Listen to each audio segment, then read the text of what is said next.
5-тен 6-ға шығып жатқан айғыр сатылады. Бойы 1,60, көкпар көрмеген. Бағасы 900 мың теңге деп тұр, саудасы бар.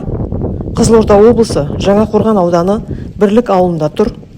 Байланыс телефоны 8-747 584 6095. Айғыр ұнаған болса, осы номерге хабарласыңыздар. Негізі әр қазақтың үйінде бір жылқы тұру керек. Болмай қалды. Неге десе, бабаларымыз айтады, жылқы тұрған үйге, жылқы кісінеген үйге жөн жоламайды. Сосын аттың басынан ұруға болмайды екен. Оның берекесі бағы басында бар.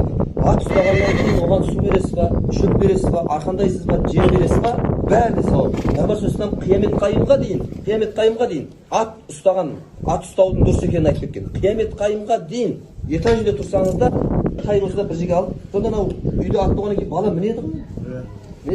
Сол үшін біз ауылда қазір медресе бастап қойдық. Сода 50 бала оқытамыз. Бірақ аптасына бір күн міндетті түрде айғырға мінетін боламыз. Міндетті түрде мінгіземіз. Өйткені айғырға мінетін адам көп, бірақ доданың ішіне кіретін адам аз да.